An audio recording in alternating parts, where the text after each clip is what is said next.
Caros amigos, bem-vindos a mais um episódio de Hoje no Mundo Militar. Neste vídeo falaremos sobre os protestos violentos no Bangladesh que culminaram com a fuga da primeira-ministra Sheikh Hasina. Mas o que realmente está acontecendo no país e qual poderá ser o seu destino no curto e médio prazo?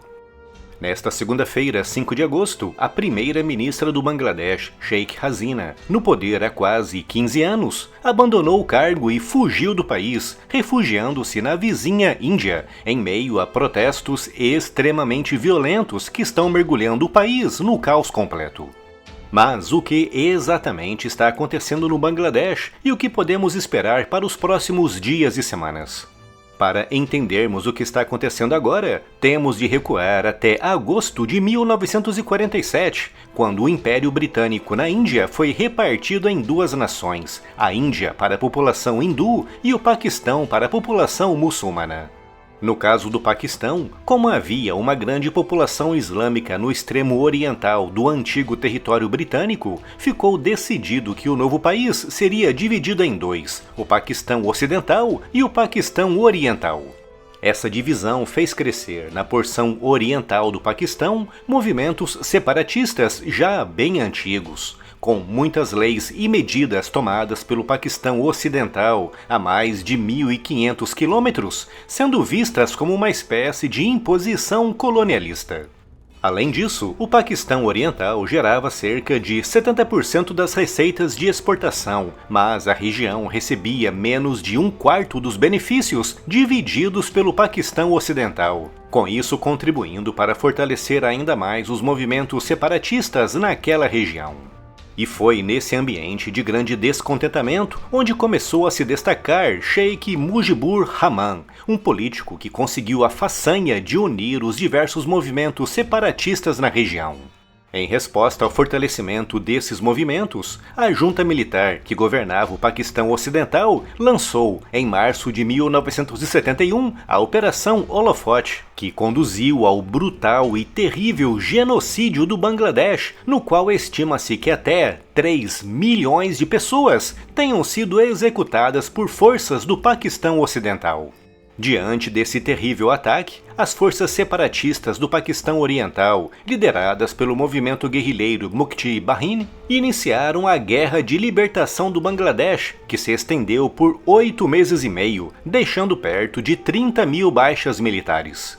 Em 16 de dezembro de 1971, o Paquistão Ocidental, com as suas forças esgotadas, se rendeu incondicionalmente, abrindo caminho para o nascimento do Bangladesh, com Sheikh Mujibur Rahman assumindo, em janeiro de 1972, o posto de primeiro-ministro do recém-formado país. O trabalho político de Rahman, crucial para a unificação e o fortalecimento de um movimento independentista único, lhe valeu o título de o pai do Bangladesh. Em janeiro de 1975, venceu a eleição presidencial, mas pouco tempo depois, em agosto daquele mesmo ano, foi assassinado durante um golpe militar, com a maior parte da sua família tendo sido executada pelos golpistas. Mas a sua filha, Sheikh Hasina, na época com 27 anos, como estava visitando a Europa, sobreviveu, exilando-se na Índia. Hasina passou a se dedicar integralmente à luta contra a ditadura militar no Bangladesh, fundando a Liga Awami em 1981, o mesmo ano em que retornou para o Bangladesh, com os militares prendendo-a inúmeras vezes. Seguiram-se muitos golpes, contragolpes e assassinatos de líderes e políticos importantes, com a situação começando a estabilizar ligeiramente a partir de 1996, ano em que Sheikh Hasina foi eleita primeira-ministra. Em 2001, foi derrotada nas eleições, assumindo como líder da oposição. Em 2004, quase foi assassinada e entre 2006 e 2008, durante um período de intervenção militar, esteve presa, retornando à cena política em 2009 ao vencer as eleições e voltar a assumir o posto de primeira-ministra, iniciando um raro período de relativa paz e ordem que abriu caminho para um impressionante crescimento econômico do país. No entanto, todo esse crescimento econômico veio acompanhado de graves escândalos de corrupção, com Sheikh Hasina passando a ser acusada também de atuar com cada vez mais força e brutalidade contra a oposição, incluindo a prisão de opositores, o bloqueio de sites independentes de notícias e a aprovação de uma lei de segurança digital que proíbe a população de fazer qualquer crítica ao seu governo sob pena de multa e prisão, com tudo isso levando a denúncias de supressão da liberdade de expressão.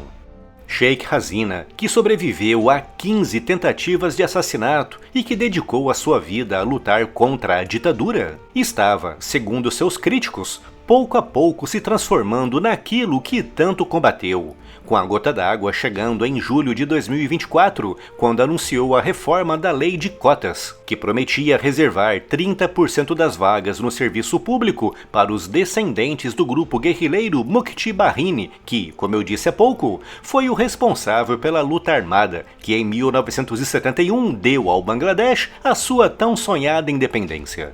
Os protestos contra a lei das cotas começaram nas universidades, mas rapidamente se espalharam por outros setores da sociedade, contudo se radicalizando e fugindo do controle após a polícia responder aos protestos com extrema brutalidade, deixando mais de 300 mortos.